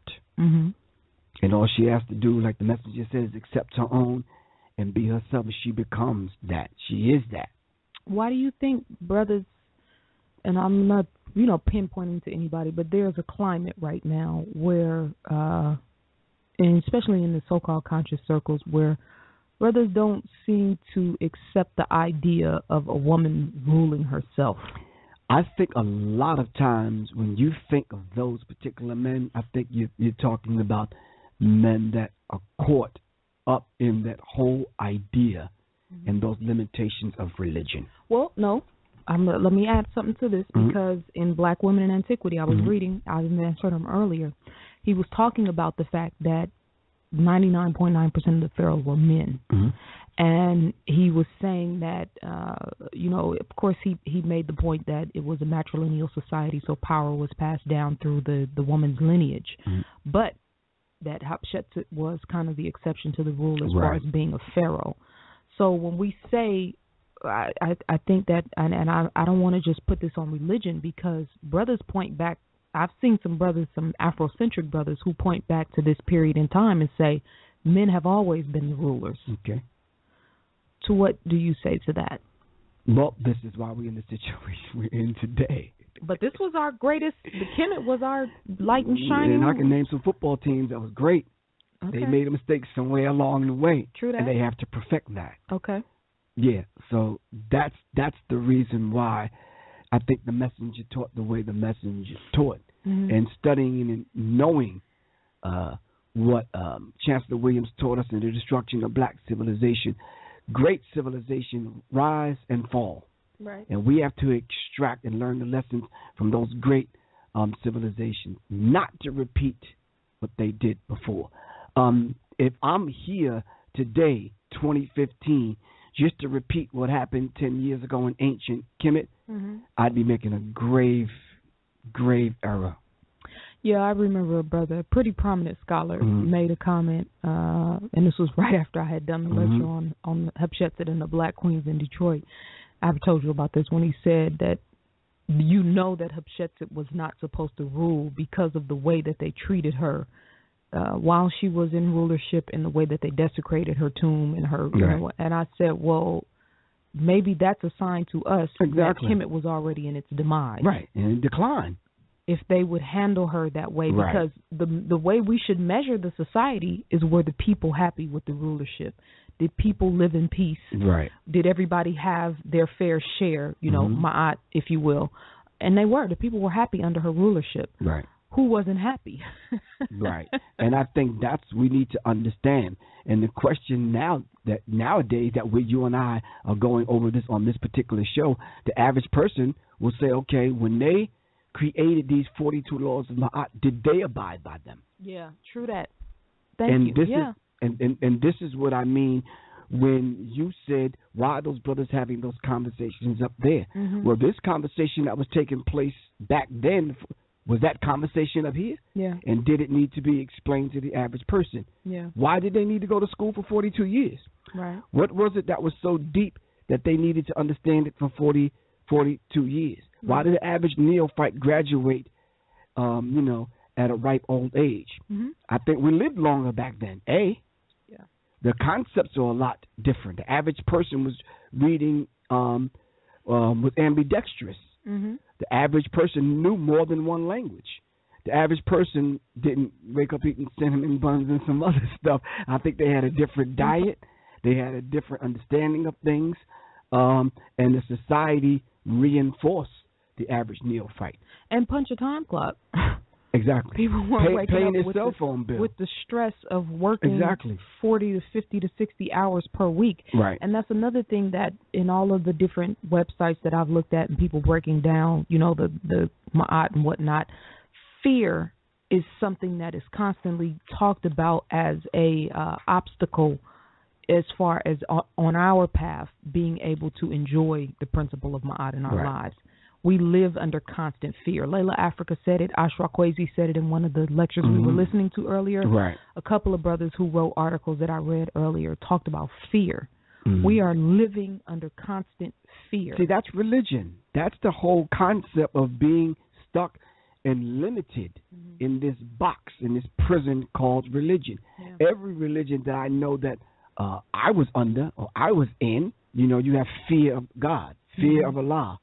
You fear God. You fear this. Yeah. And so I just said to myself, no. I think I want to be in sync and being in harmony with the Creator as opposed to fearing the Creator. Doesn't even make sense. So I just said to myself, okay, they could keep the religion. Yeah, what I said is, you know, I don't fear the Creator. I fear not living up to my own potential. Right. I fear the consequences of my own actions. Right. Things that I know that I have control over. This is when it goes into, you know, not believing in a mystery God versus making this real, intangible, something that you can actually go for. Right. One of the websites talks about in the Egyptian mystery systems that there were 10 virtues, right? One of the virtues was control of thoughts. And you've mentioned this to me earlier about something that I said, and I responded with a negative response. And we always say, of course, well, I always say, you know, every time a negative thought comes into your mind, kill that BITCH. So it's controlling your thought. We don't realize how much negativity is going through our minds constantly on a daily basis. And if you've read The Secret, I don't, you know, it's some cuckoo brains that was a part of that whole project. But the innate science of it, as far as, you know, finding things that you desire, that you want, that you want to manifest in your life, and then focusing on it, printing out pictures of the house that you want, or the, you know, these things actually can be attained, and I've done them since I was like 14. Whether they are cuckoo birds or not, that is our science. Yes, exactly. This is the science of the Kabbalion. Right, exactly. That's what I was about to say. It's the science, but it's in layman's terms. Right.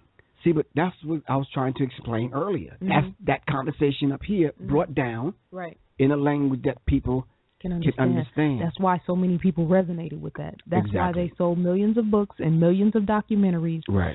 Because I know for a fact that works. I wasn't doing it.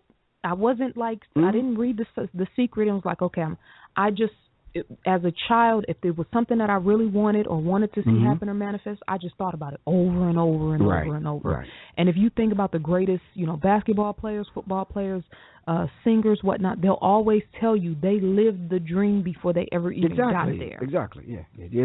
They knew those moments where they was going to hit that jumper, or they knew that one punch was going to take them out, or whatever, or the golf shot, or the whatever. And this is our science. And I think that's part of getting to know the self, to know that that's ours, to know that that's laying dormant in each and every one of us. Amor asked, Amor 8, the fear of the Lord is the beginning of knowledge. What does that mean? I don't know what that means. It means you're on your way to knowledge, but you're not there yet. If you fear the Lord, the concept, it means you on your way, but you're not there yet. Because if we understand who the Lord is, understand who the Lord is, then flip that. I just said a second ago, I fear not living up to my potential. I fear the consequences of my own action. So that's a flip side of fearing the Lord. Right. Because I self-Lord and master. Right, but they don't see themselves as the Lord. Right, exactly. Right. The way it's taught in Christianity is like you fear the hell and the brimstone and all this other kind of stuff, and they damn you to hell, and then they deplete hell by some dude in some red pantyhose with a pitchfork. You understand what I'm saying? Yes. Jugging you your whole life. Right. And But that's he asked, what does that mean? But and I've had this conversation before. Fear of the Lord is the beginning of knowledge. Just the beginning. Right. It's a jewel in that in itself. Right. I want to ask the question: where does statements like that come from? Well, that's from the Bible. I know you know that, but yeah, I know that. I'm just saying. I know. It's you know, we take the best part and we leave the rest. Exactly. But you can teach a lesson just from that one in itself. Right. Mm-hmm. All right, we're going to open up the phone lines. All right, and keep in mind, as always, no disrespect to the hosts. All right, no dissertations, no long drawn out speeches. All right, if one of these nice loud hip hop songs end up overshadowing your voice, you know you're about to get cut off. All right, make it real quick. We're just going to take it from the top and work our way down. Caller from the 205 area code. It's Professor Griff and Zaza Ali. The first show of this so-called New Year. Peace. What's good? What's going on with you, good man? And how you doing, Zaza? Peace, brother. Peace. Yeah, I'm on the home. I'm too long. Brother, you got a really bad connection. We are having a very hard time hearing you. Are you on speaker? Yeah, I don't know. We have to get back with him. We're going to get right back to you, 205. Caller from the 267 area code is Professor Griff and Zaza Ali on NMEMINDZ Radio. What's good? 267, talk to me. What's good? Damn, 267, you only really want to talk. All right. I tell you what, we're going to go to Jersey, 201 area code. It's Professor Griff, Zaza Ali on NMEMINDZ Radio. What's good? New Jersey. What's up? All right, New Jersey, just listening. Caller from the 714 area code. It's Professor Griff and Zaza Ali on NMEMINDZ Radio. What's up?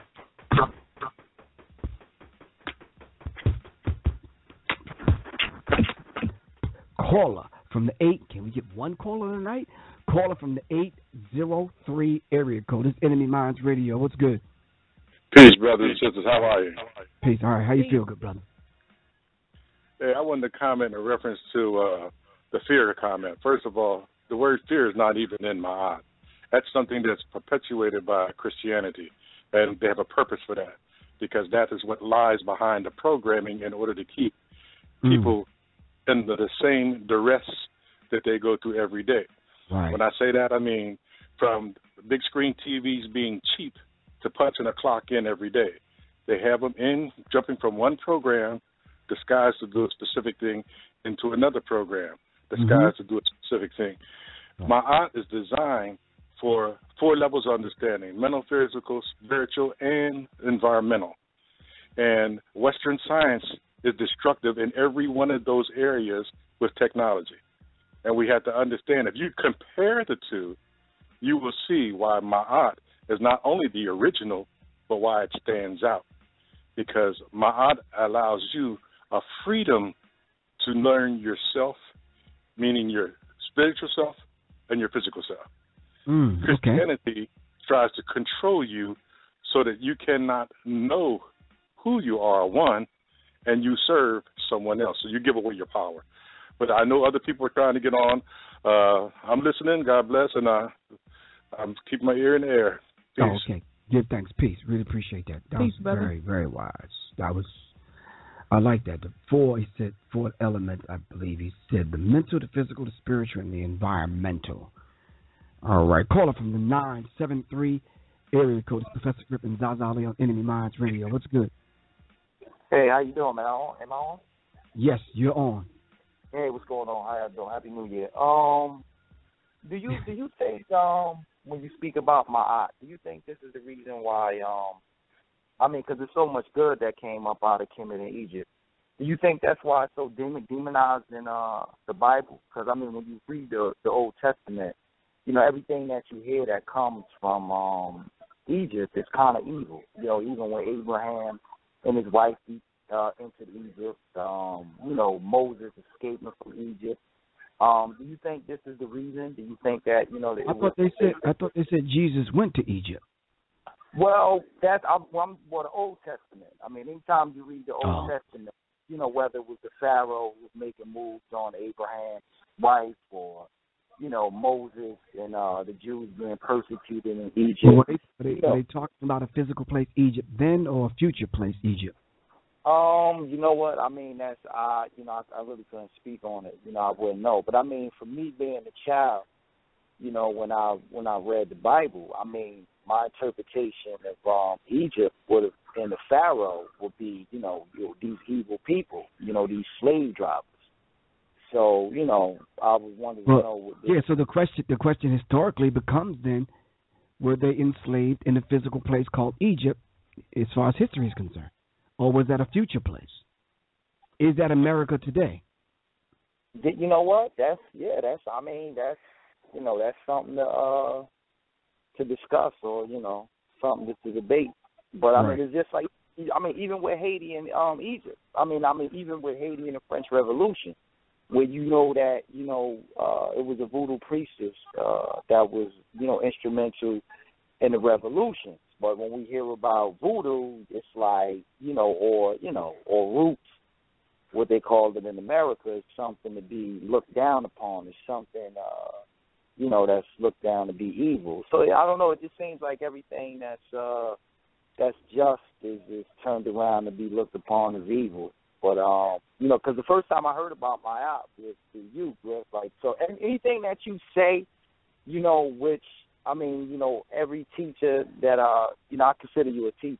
Every teacher that I've come across, a true teacher, they always say, don't take my word for it, look it up.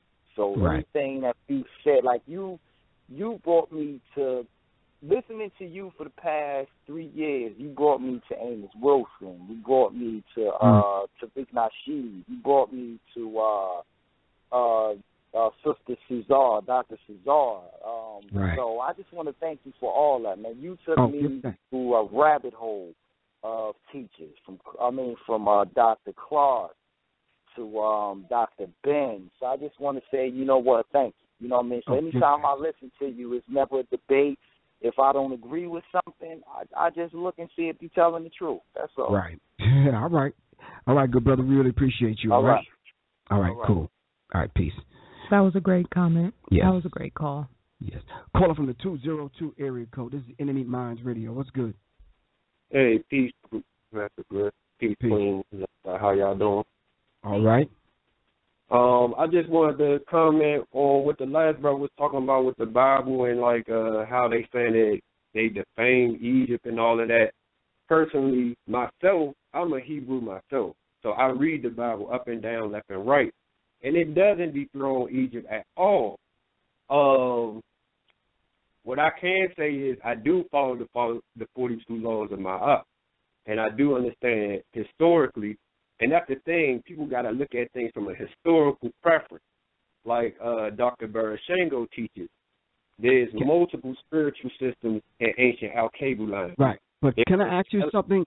The last caller, he gave scriptural reference on where they defame Egypt. You said you read the scripture, right? Yes, sir. Then is the brother lying, or is he making this up, or correct us? Well, I can give you a couple of facts. Biblically, like for example, Abraham, when he came from Chaldea, of Chaldea, which is basically North Africa, when he came into Mizraim, or what y'all call Egypt today, he came into Egypt to get knowledge, just as Moshe was born in Goshen, Egypt, so he was an Egyptian himself. So the scripture doesn't defame Egypt, then, basically what you're saying. No, it's not. No, it does not. It's just a Eurocentric. It's a Eurocentric viewpoint of the Bible. Like Dr. Khalid Muhammad once said that in one of his lectures. He was like, well, the brother stands to be corrected. It's how he's reading it. It's how he's interpreting it. Oh, right? yeah. How it's interpreted, exactly. Okay, you understand it from a Hebrew perspective. He may be understanding it from a different perspective, right or wrong. You're correct. All right, no problem. You're correct. But my point is basically what I wanted to say is all of us together, like all the melanated people together, whether you're Hebrew, Egyptologist, Nawabian, wherever you are. The main focus is to kill the Eurocentric mindset from your mind and get an understanding how our ancestors interpreted everything. So let me ask you something, just one question before we have to go. Before Hebrew, before Nawabian, before all of this stuff, what were we? We were Al-Kabulanian. Before the whole idea of Africa, before Akabulan, before, excuse me? We were Alcabulanians, man. Before that, brother, listen to the question, okay? Listen to me. Prior to that particular landmass being called Alkebulan, what were we? Well, Dr. Chief Anta Diop said that there were 5 different species that came from the human, that came from the human base. Okay, that's what Dr. Diop said. In which work of Diop's? It was in, I'm trying to think. Civilizational barbarism. There you go. That's it is, and that is because Diop ascribed to the theory of evolution. Right.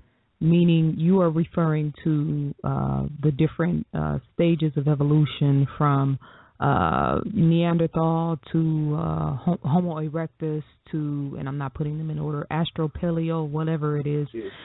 Yeah, which really, it's way out there, there. But that's what I just wanted to ask that question. That kind of baffles my brain every now and then, but really appreciate your call, good brother. Matter of fact, the next couple of coming weeks, we're gonna answer that question. That's why we say settle on the best part. Brother. And I thank you for the challenging question, man. I'm gonna look that up too, and I'm gonna listen to. We gonna do it. Right. That's right. We're gonna do it. We're gonna bust that whole theory of evolution, break that all the way down. Right. We gotta tear that down, man. We gotta tear that down with that extra knowledge. We think they so smart, but when we really, really put it down and put it under a microscope, it's like y'all didn't really think this through too well. Cool. All right, good brother. We really appreciate you, man. All right, thank you. All right. Peace, brother. Caller from the 720 area code. It's Professor Griff Zaza on NMEMINDZ Radio. What's good? Shalom. Can you guys hear me? Shalom. Yes. Shalom, peace. I was calling because I just had a comment. First, I just wanted to tell you guys this was a great show and very edifying. I just wanted to know what your opinion is about why there's so much depression around this time from like Christmas up until the so-called New Year. And then also what like ways could we replace, or how will we know where we fall in the new year? Because even if we have this knowledge that we're not actually in the new year but a dead season, how do we replace that amongst our family? Like, how do we go about celebrating the new year, if that makes sense? That's all. Peace and shalom. Peace, shalom. Peace, shalom, Queen. Well, I will say, and I said this at the lecture this past weekend, there's so much depression because there's so much fronting going on around this time of the year. Right. So we have, 10, 11 months full of the year where people are struggling, stressed out, barely making ends meet, coming home from jobs that they hate, unfulfilled lives, have potential and talents and goals that are not being fulfilled. And then here comes November, December, and everybody puts on a happy face and brings Christmas trees in the house and puts lights up around their house. And you have these jolly songs that are being sung everywhere, and, you know, people with Santa Claus suits on, ringing bells. I mean, it's the season of pretending. And it's so hypocritical to me that there can be people laid out in the streets. We were driving in Atlanta a couple of days ago, and there was a U-Haul truck that was handing out shoes, and you should have seen how the people, most of our people, scrounging to get tennis shoes. These are people who stand out all day and wait to get inside of a homeless shelter so they can have somewhere to sleep at night. So I say that it is a time of great depression because the majority of people in this world are fronting to no end. That's why you still have Kmart and Target with layaway plans, so you can give your children presents that you really can't afford, so they can play with them for 2 months and then forget all about them. It's like the real substantive things that we should be celebrating when we celebrate our cultural holidays, which we have to build and establish, is love, is family, is togetherness, is loyalty.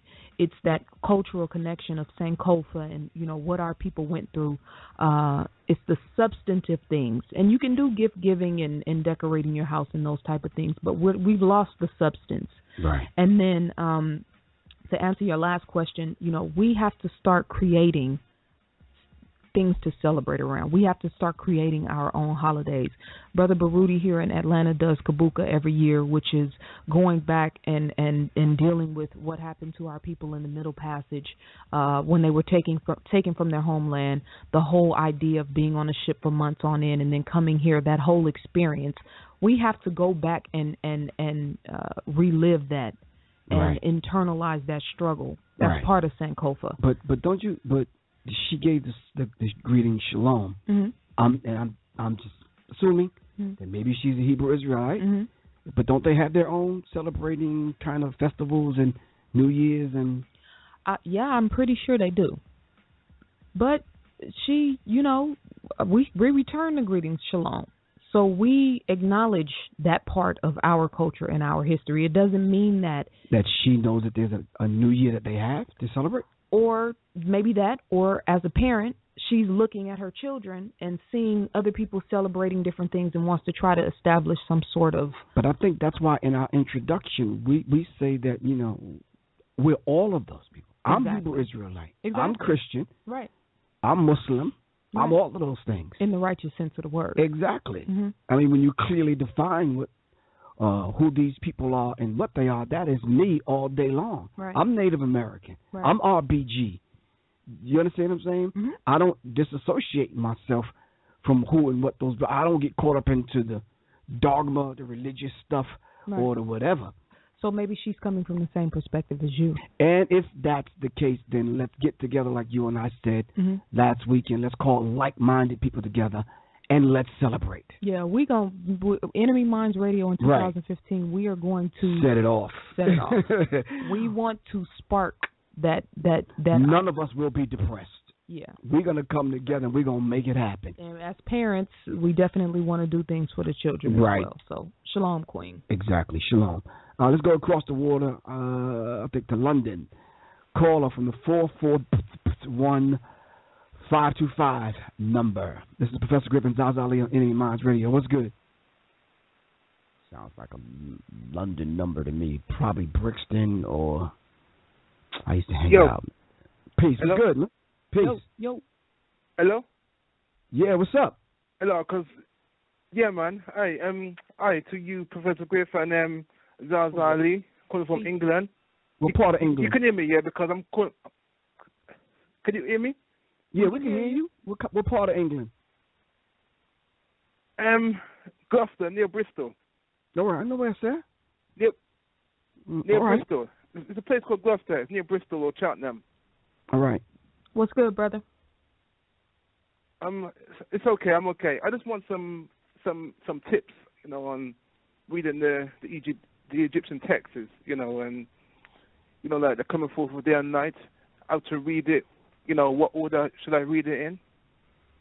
If there's a way to do that.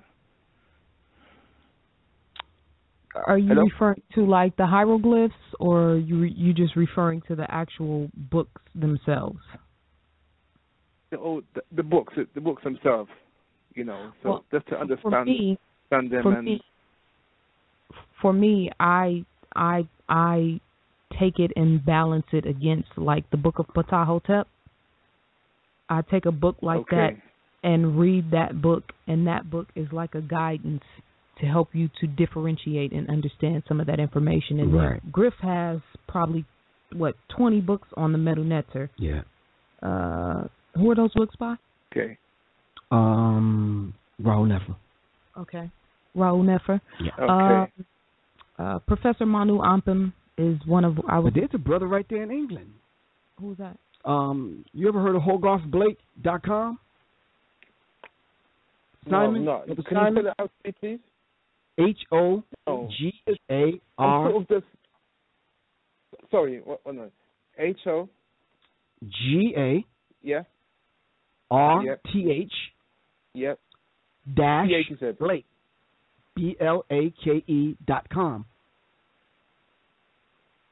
Okay. Paul Simon. Okay. You know Brother Simon. I met this brother when I was in England, and Paul Obina Wilson. Okay. Listen, I'm just kind of new to this, so Okay. So I don't really know the names, the major people in England. You know, okay, but he designed a timeline of 5,000 years, and it is dynamic. Yeah. And he starts off with the left and the right, masculine and female brain hemispheres, and collectively shows that we use the whole brain, not just right brain to midbrain, as they orientated us. Okay. But he deals with 5,000 years worth of history, and it's very, very, very critical. So you can you get that scroll? Can you get that scroll on the website? Yeah, you can get the scroll on the website. Yeah, he's looking at a scroll, brother. And if you go to the website that he gave you and look this scroll up, it is absolutely beautiful and powerful. And it's something you can hang up on the walls, and you can kind of study it and check the resources that it gives you, and then start your studying there. Right. Let me see that. Yes, there you go. All right, good brother. We really appreciate you calling from all the way across the seas. All right. England. Okay, thanks for the tips anyway. Yeah. All right. All right, peace, good brother. Okay. Brothers and sisters in the chat room, loving his accent. All right, caller from the 609 area code is Professor Griff Zaza Ali on NMEMINDZ Radio. What's good? Thank you, brother and sister, for having this call. I was debating on whether to call in because I didn't want to take it off topic, but the Hebrew Israelite and the other person who talked about the Bible speaking about Egypt as evil, the Hebrew was, according to my friend, he was wrong. I just had a falling out with a Hebrew Israelite, and one of the things he kept saying was Africans are heathens.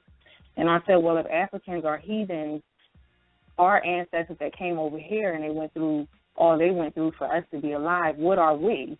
And he couldn't tell me. So we're no longer friends. And wow. It was just a lot of craziness. Like it went on.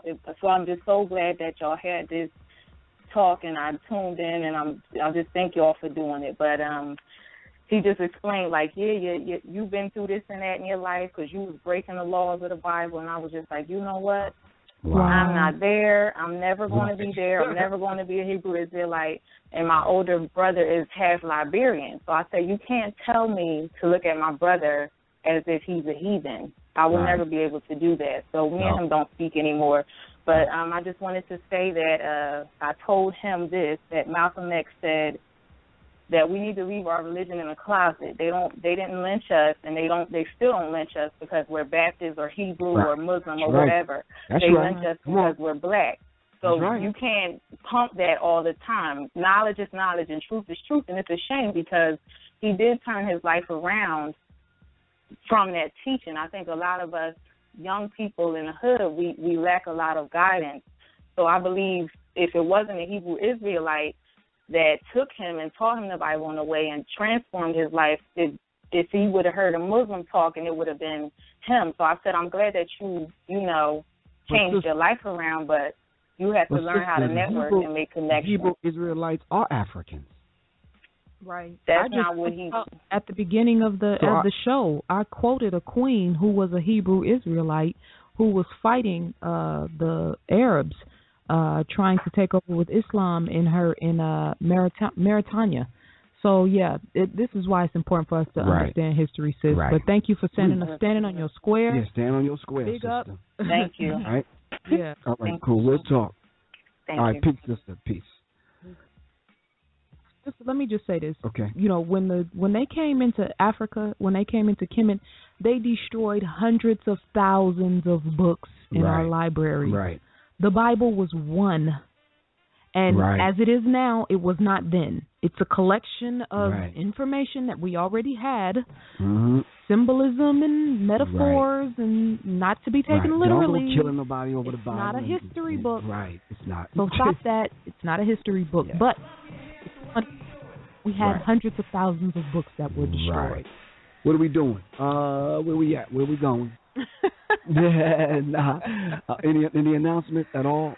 No, we're not going to be anywhere this weekend. Okay, from Algegna by the name of Kamal R. Kambon. All right. We have to understand the concept of subtle suicide, which is durational suicide. All right. Rid ourselves of those things that are anti-African. The Bible don't work. Trash it and let's push on. That's right. Plain and simple. Or take the best part and leave the rest. That's right. The African proverb, which adheres to what you said earlier, once you conquer the enemy within, the enemy without can do you no harm. That is the purpose of the 42 laws of Maat.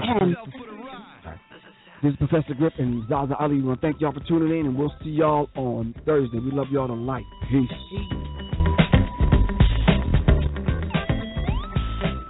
Oh, Tuesday.